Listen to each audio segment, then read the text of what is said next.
Pemirsa masih di IDX Season Closing dan kami juga masih mengundang Anda untuk bisa berpartisipasi di WhatsApp interaktif kami di 0812 di 878 di 3723 seperti yang tertera di layar televisi Anda nantinya.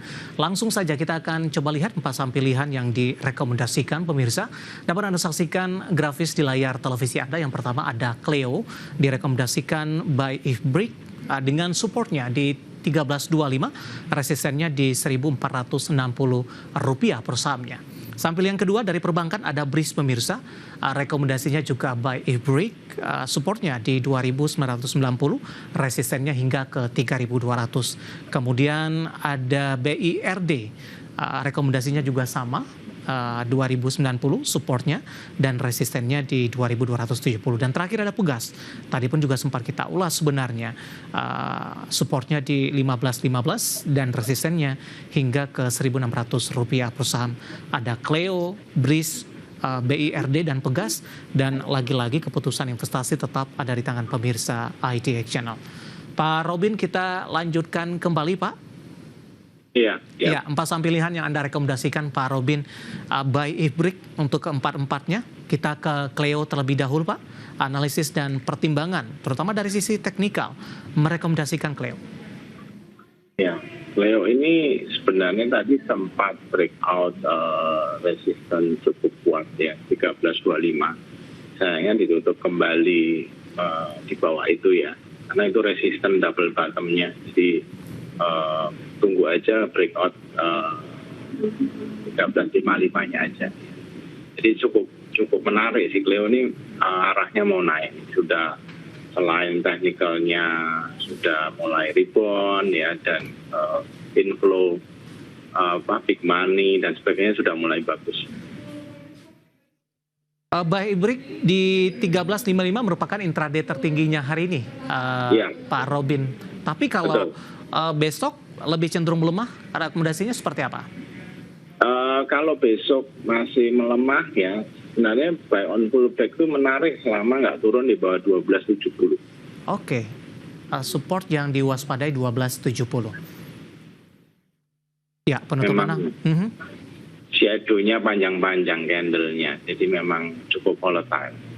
Oke. Penutupan hari ini 1290, by Ifbrick di 1355, tapi kalau lebih cenderung tertekan, support yang mungkin bisa diwaspadai untuk Cleo ada di 1270. Lagi-lagi keputusan investasi tetap ada di tangan pemirsa IDX Channel. Kita beralih ke saham pilihan kedua, Pak Robin dari perbankan, ada BRIS Pak. Analisis dan rekomendasinya, BRIS cukup menarik Pak Robin. Ketika rilis kinerja mereka, BRIS justru mengalami koreksi yang cukup dalam dan hari ini berbalik arah, menguat cukup signifikan dan sudah kembali di level 3.000-an. Ya, dan itu justru itu terlihat sekali support kuatnya di 2950, 2940 itu kuat sehingga nggak jebol. Kemarin itu turunnya karena dia dikeluarkan dari efek margin. Ya, efek margin dan short selling, karena dia saham syariah ya. Jadi bukan karena jelek, tapi mungkin permintaannya, karena dari MUI mungkin fatwanya belum nggak boleh gitu ya. Jadi bukan karena jelek. Nah itu sempat ada isu yang ditakutkan seperti itu, makanya ini kembali rebound karena tidak ada masalah dengan BRIS-nya. Ini bagus ya, boleh langsung buy sih, malah nggak harus break, boleh langsung buy. Resistennya yang kalau 3140 bisa dilewati, itu ada teknikalnya triple bottom menuju ke 3.350, 3.400. Baik, jadinya buy di level berapa Pak untuk BRIS? Tidak perlu tadi buy Ifbrick untuk BRIS? Boleh langsung buy Pak. Di penutupan hari ini? Ya. Oke. Ya. Boleh langsung baik. Besok pun kalau turun-turun kesempatan selama masih di atas 2950 itu titik untuk kita masuk. BRIS on the way up.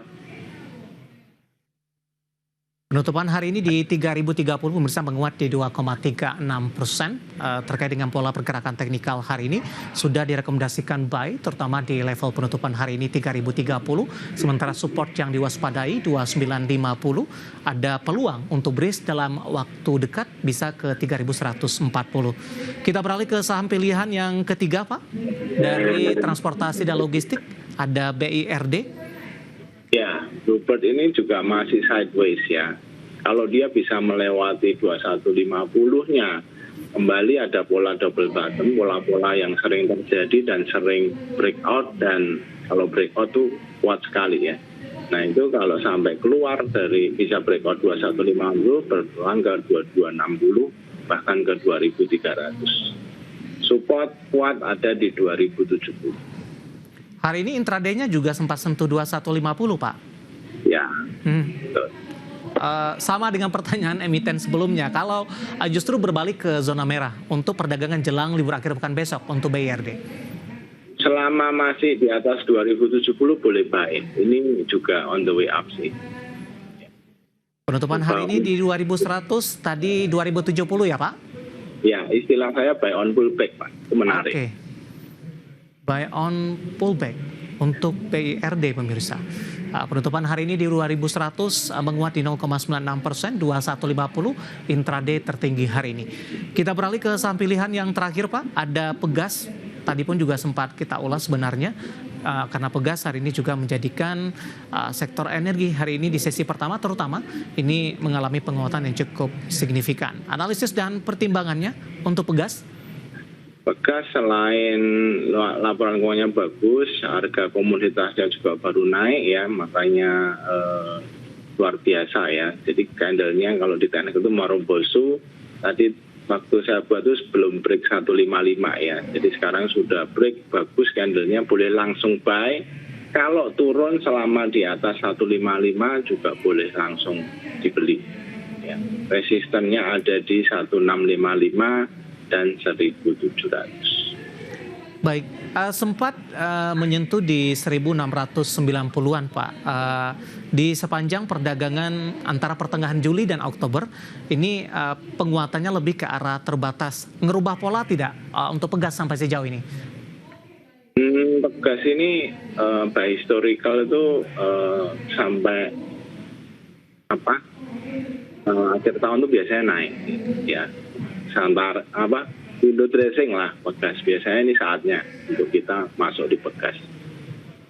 Kalau turun-turun kesempatan, karena memang cara teknikal juga mendukung nih, cukup bagus ya, polanya sudah mulai masuki uptrend. Bentar lagi ketika break 1570 itu harusnya larinya lebih kencang lagi.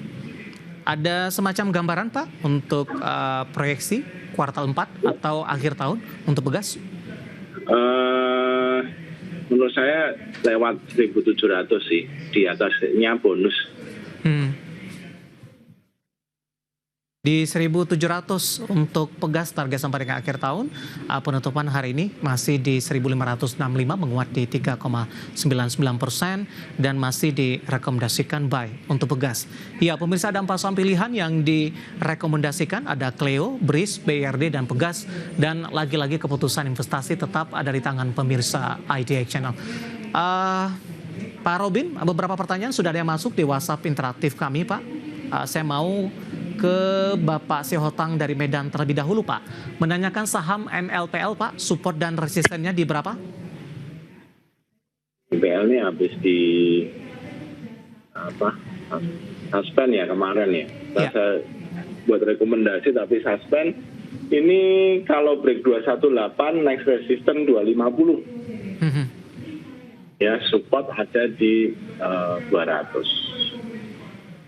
Masih dibolehkan untuk entry tidak Pak? Boleh. Di level berapa? Break 218 boleh entry. Oke. Penutupan hari ini di 216 menguat di 0,93%. Bapak Sihotang dari Medan. Kita masih punya satu segmen lagi, Pak Robin. Masih ada beberapa pertanyaan, nanti kita akan lanjutkan dan pemirsa kami akan segera kembali sesaat. Kita sudah sampai di segmen terakhir dan terima kasih juga untuk Anda yang masih bergabung bersama dengan kami. Pak Robin, kita lanjutkan kembali Pak. Waktu kita terbatas Pak Robin, menanyakan auto Pak. Ada Bapak Wijang dari Riau. Sudah profit, ambil posisi di 2.300 untuk memaksimalkan profit yang ada. Resisten selanjutnya. Kemudian juga strategi, apakah disarankan untuk menerapkan stop loss Pak? Untuk meminimalkan atau memaksimalkan profit yang ada Pak Robin? Ya, kalau kita lihat sih trailing profit ya, trailing profit itu menjaga profit itu kalau turun di bawah 2450 sebaiknya di take profit dulu. Ya, karena takutnya kalau turun di bawah itu kembali tes 2400, 2350. Jadi mendingan bawah itu boleh dijual. Tapi kalau besok ini masih uptrend sih. Jadi sebenarnya kalau saham uptrend tuh turun-turun kesempatan ya. Tapi kalau kita view-nya panjang, kalau kita udah cuannya sudah cukup banyak, 2450 boleh di take profit dulu. Baik. Minimal bagian ya. Next resistance 2620 dulu, lewat itu 28. Beralih ke pertanyaan selanjutnya, Pak Robin, ada Think tidak menyebutkan lokasinya di mana, menanyakan saham ISAK, Pak. Apakah sudah uptrend sahamnya? Hari ini naik signifikan di atas 7% efek dari rilis kinerja mereka yang cukup baik di kuartal ketiga. Ya, belum uptrend sih, baru udah rebound ya, tapi belum uptrend. Dan ketika melewati 2440 itu sudah melewati pivot. Pivot itu sebenarnya memang on the way untuk mencoba ke resisten di 2.700 ya. Nah, harga stock split kan sekitar 2,5. Melewati harga psikologis dulu 2.500 itu sudah bagus banget besok. Jadi kemungkinan memang masih akan jalan ngetes ke 2.700. Kalau turun di bawah 2440, mendingan take profit dulu karena belum uptrend. Baik, penutupan hari ini di 2.500 menguat di 7,76%. Selanjutnya menanyakan Telkom, Pak. Kali ini tidak menyebutkan nama dan lokasi. Sudah direkomendasikan masuk atau masih ada ruang penurunan untuk Telkom? Telkom support ada di 2.800 ya, bentar lagi sih ngetes 2.800. Jangan langsung masuk dulu karena biarkan dia ada tanda-tanda reversal dulu ya. Buy on weakness, kalau memang memang style kita buy on weakness 28 itu titip sandal dulu, jangan banyak-banyak ya. Kalau mau full nanti tunggu ada tanda-tanda reversal. Kalau dia sudah mantul lagi di atas candle high intraday hari ini yaitu 2870, di atas itu boleh. Baik, terdampak kinerja tidak Pak? Singkat saja. Ya, kinerjanya hanya naik tipis ya. Naik tipis sekali, sehingga memang agak mengecewakan dari sisi ekspektasi. Analisis untuk Telkom tidak menyebutkan nama dan lokasi, dan lagi-lagi keputusan investasi tetap ada di tangan pemirsa IDX Channel. Jangan lupa bergabung sama kami kembali di WhatsApp interaktif di program dan di hari perdagangan selanjutnya. Pak Robin, terima kasih juga sudah berpartisipasi. Sehat selalu Pak Robin. Ya, terima kasih Pak. Sampai ketemu. Baik, ada Bapak Robin Haryadi yang merupakan Branch Manager JUC Sekuritas Solo. Dan pemirsa jangan lupa saksikan program Market Review yang akan tayang pada pukul 18 waktu Indonesia Barat. Karena urusan masa depan harus terdepan. Aku investor saham. Saya David San Oval, pamit undur diri. Sampai berjumpa kembali.